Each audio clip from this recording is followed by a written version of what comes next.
If you love wilderness, you have to love Australia. I mean, take a look at it. It's vast. It's a beautiful continent. I'm back in Australia, going wilder than ever before, venturing deep into untamed territory. Off the beaten track. Oh, what was that? Oh, a big one. Across the remote outback. Into the big blue ocean.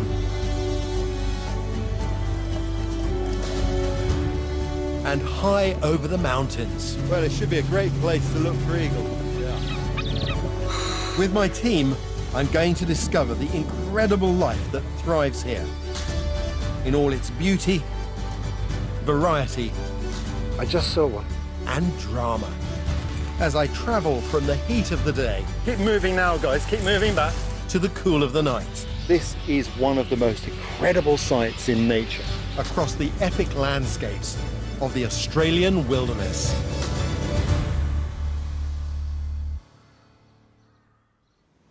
Australia has some of the world's most protected marine areas, and this time I'll be diving deep into those wilderness waters. Ningaloo sits between Western Australia's rocky desert and the Indian Ocean.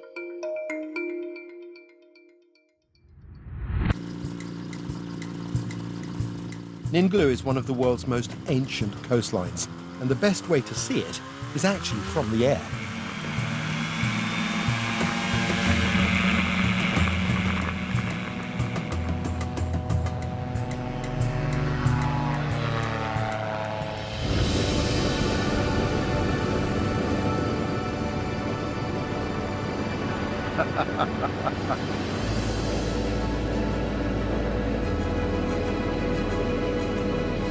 This may look like a bathtub under a kite.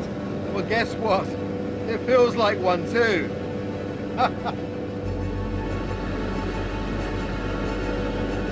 I could really get into this way of flying. It's brilliant. I feel like an osprey.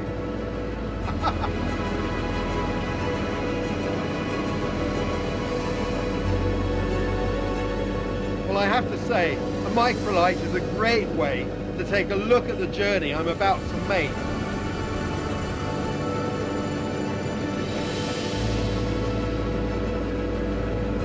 So below me is Ningaloo Gorge. That's where I'm going to start my journey, on foot. I'm going to follow the gorge down to the ocean and dive out to the coral reef beyond. That's some view. That's awesome.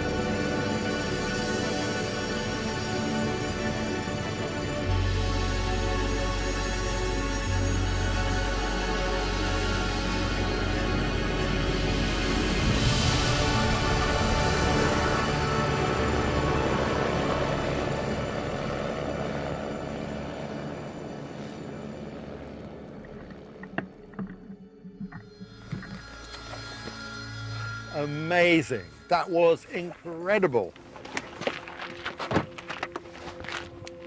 Over the next 2 days, I'm going to work my way from the rocky desert out into the Indian Ocean.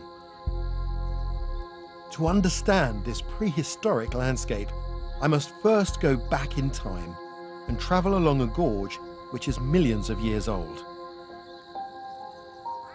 I'm walking on what used to be the bed of an ancient sea. This is Ningaloo Gorge, and it's pretty arid and hot.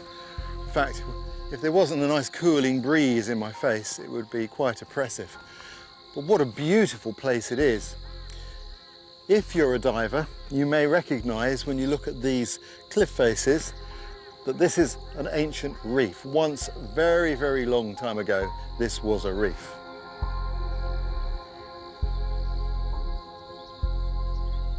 "20 million years ago, tectonic plates collided, forcing the seabed up above the water, creating these limestone cliffs.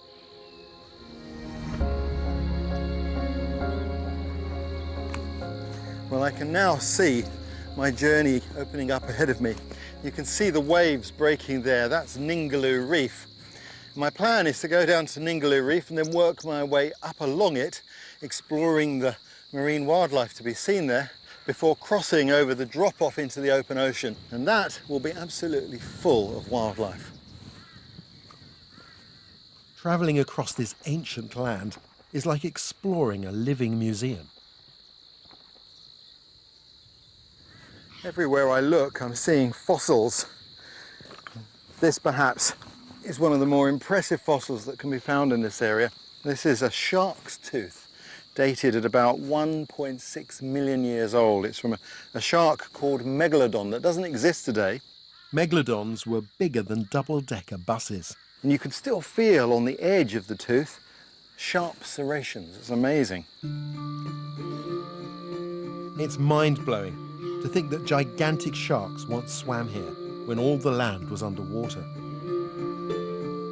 But what's really exciting is that relatives of that ancient shark are still alive today in the very ocean I'm heading towards.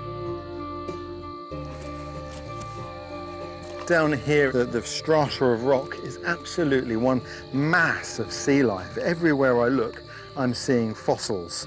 I'm tripping over them quite literally, like these lovely brain corals here. There are shells and all sorts of things. Some sort of snail shell there. If you take a couple of minutes, it's astonishing what you see.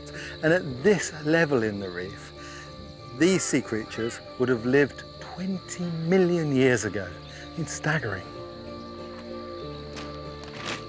I can feel the breeze of the ocean, but it's the middle of the day and we're heading towards temperatures of 40 degrees. If you want to spot wildlife, you can use this time of day to your advantage. Go out in the middle part of the day when the sun is at its hottest and look into the shadows of the bushes, because wallabies, euros, wallaroos, kangaroos, they all like to find shade in the middle part of the day. Quite frankly, that's where I ought to be right now.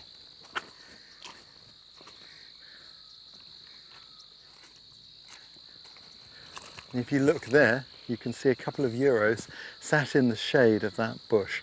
That's exactly what I'm talking about. Unlike their kangaroo cousins, euros prefer rocky landscapes to open plains.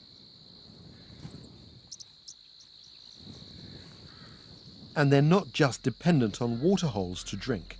They can find underground water by digging wells in the creek beds. They can dig holes up to 1 metre deep.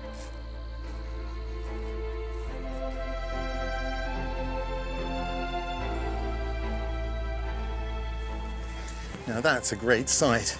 Ahead of me is the Indian Ocean.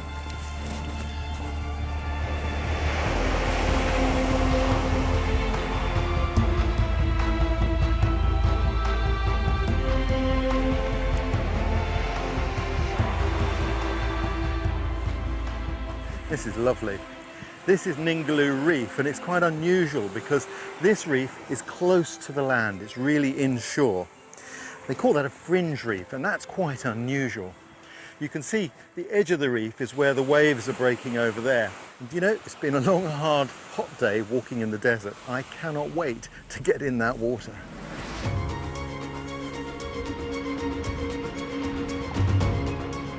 I'm joined by Marcus Lorenz, a local marine expert and underwater cameraman.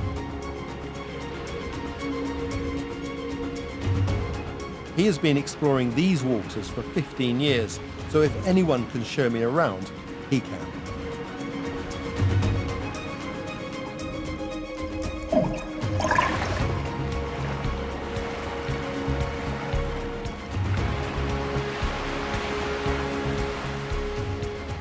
At 260 kilometers long, Ningaloo is the largest fringing coral reef in the world. It can even be seen from space.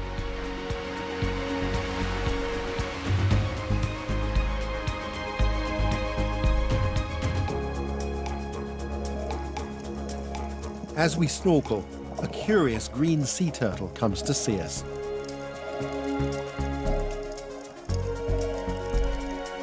It's wonderful to get so close.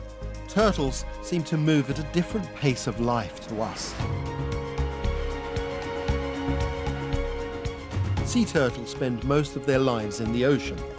They don't have gills like fish, so can't breathe underwater, but they can hold their breath for several hours at a time.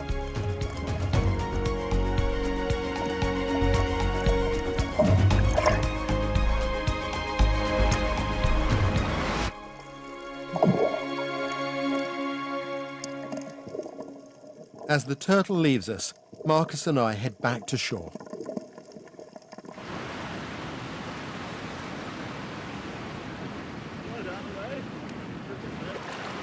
Brilliant, Marcus. Thank you. That was some great. dive, wasn't it? That was good. But what a tantalising glimpse of Ningaloo Reef. Awesome. But I want to dive deeper in search of a giant of the ocean.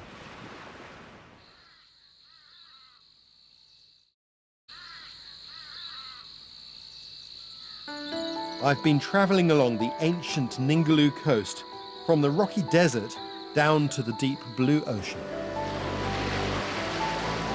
And now it's time to head further out, to Ningaloo Reef.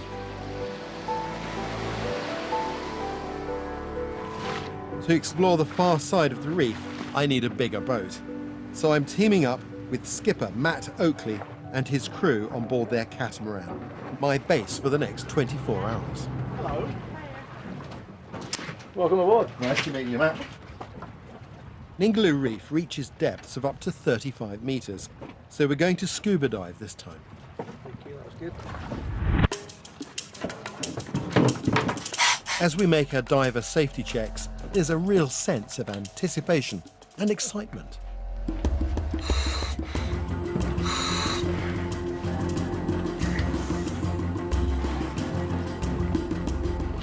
We might come up with some very creative hand signals down there.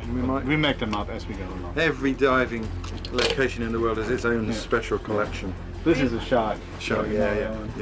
This is a turtle. Turtle, yeah. If it's just something awesome, then this is awesome. That's awesome, is it? Yeah, Awesome. shackers. Got that? That's Awesome. quite an Australian thing. Double awesome. Yeah. Final, okay guys, let's do this. Good. With the dive signs agreed, we get going. Daisy is joining us as our dive buddy. So my marine cameraman Marcus and I are safe to focus on the wildlife.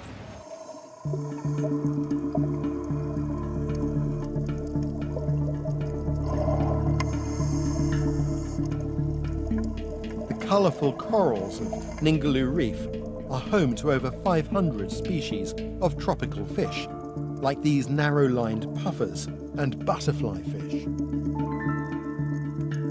Out of the corner of my eye, I spot movement on the sea floor. It's a stingray. Stingrays can be tricky to find because they spend most of their time buried in the sand, hiding from predatory sharks and larger rays. We know that stingrays have been swimming in our oceans for 150 million years. But their fossils are difficult to find because their bodies are made up of soft cartilage and not bones. The only evidence they leave behind are their teeth.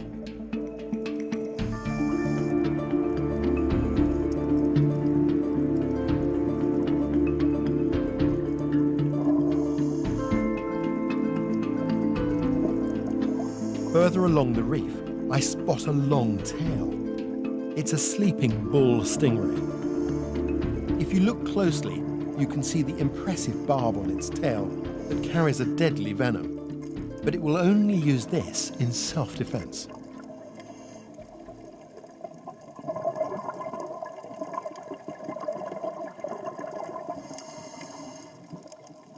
Better to leave him in peace.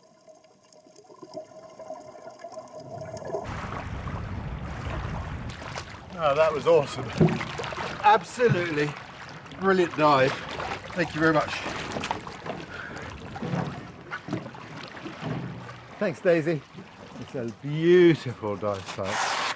The coral's fantastic. You've got these little coral gardens on top with little fish in them, and the really big ray. And we left it sleeping. Yeah, we didn't want to No disturb it. disturbing of the way. That's really good. That's Yeah, to me quite an perfect. impressive barb on it. Did you see that? I did. That was quite impressive. Yeah, I did. What a great dive that was. And as the day ends, we all settle in for the night. Queensland grotto, but we're not in Queensland. That's why we don't keep gold spotting. I think this is my favourite time of day on a dive boat. It's awesome. The sun has just gone down. There's a relaxed calm now over the whole vessel. The day's work is done. It's good. As the sun sets, my mind is full of the things I've seen. But tomorrow, there's the chance of finding a rare giant of the ocean.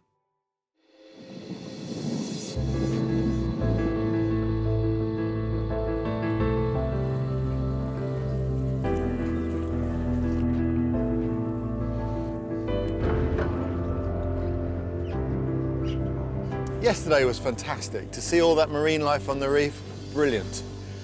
But this morning, there's a sense of anticipation in the air. None of us can wait for the engines to start and for the anchor to be weighed so that we can set out beyond the reef in search of the Earth's largest fish, the whale shark. Whale sharks are critically endangered.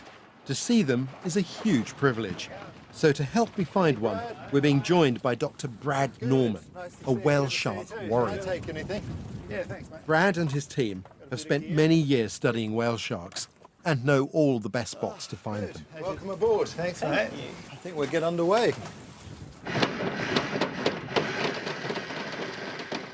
Brad has collected data on over 8,000 whale sharks around the world, and on one shark in particular. So if we take Timmy as our example, you've been monitoring him for some years. What's that telling you about his relationship to this place, Ningaloo Reef? Well, Timmy is a smallish whale shark. I mean, they can get to 20 metres or so, but he's about 6.5 metres. So that's immature. And it's possible that, Ningaloo Reef provides a lot of food, a great area for productivity, and it's an area that's close to the coastline where they're sort of protected. But yeah, Ningaloo's a bit of an area for teenagers to hang out. Brad can identify individual whale sharks using technology which is out of this world. This system maps the spots on the skin of a whale shark and then runs that scan against the thousands of other patterns or shark fingerprints we have in the library. And how does that work? Basically, it's the way the system runs. It's an adaptation of an algorithm that NASA uses to map stars in the night sky. If it's the same shark, it'll come up as a match. If there's no match, then it's a new shark that hasn't been seen before. And that's quite exciting because we're getting a lot of new ones coming through. Fantastic. Sharks identified around the world. With Brad's help, I'm eager to get into the water and see one of these mysterious creatures for myself. And I'm in luck. Our spotter plane overhead has located a whale shark. Yeah, roger, mate. Okay, so just confirming there's a whale shark on the surface, 400 metres. It directs us towards the site.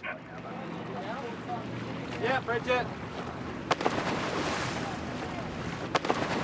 Between the dark and on the other side. The crew signals that they've got a visual on the whale shark.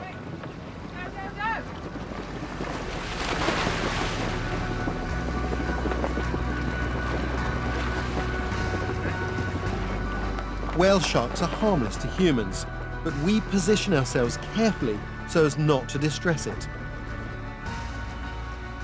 And we wait for it to come to us.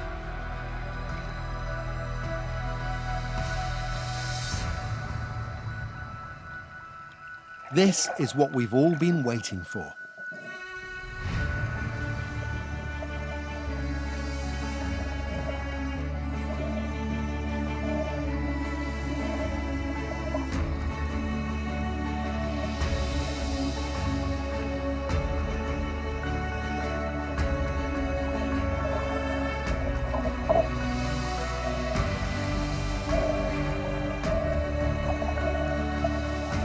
This juvenile lets me swim right alongside it.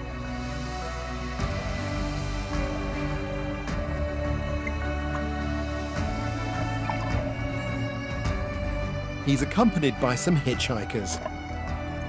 But it's a mutual arrangement. These suckerfish help keep the shark's skin clean and in return get fed. His skin is tougher than that of any other animal in the world. It's covered in hard bristle-like teeth that overlap, creating a literal suit of armor.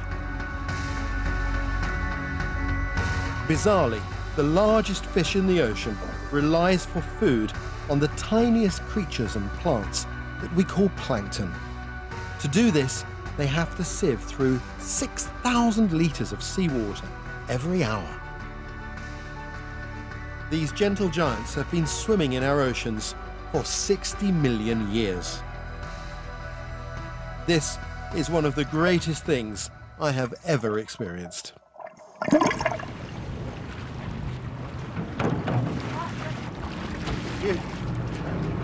Amazing. Words fail me, to be honest with you. Wow. Whew. Beautiful shark.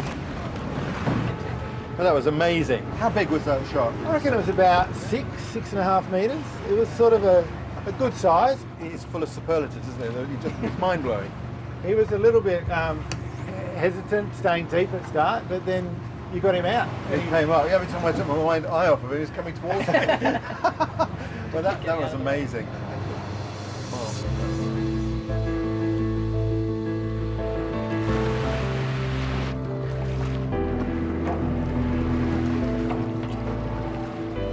My time on Ningaloo Reef is over all too quickly. I really enjoyed exploring that ancient onshore reef, 20 million years old. And it's made me think about sharks. Sharks as a life form evolved 200 million years before the dinosaurs. So they've been around longer than most living life forms today. To then be able to go offshore beyond the reef and to swim alongside those beautiful, harmless whale sharks, well, that's something I'll never forget as long as I live. And testimony to what a pristine coastline this remains today. Could feel and be about to accept Andy's offer as he puts the wheels for his next plan in motion. We're back in Coronation Street next. And then it's a birthday bash for Adam and Pete, but could an unexpected guest spoil the party in brand new Cold Feet at 9?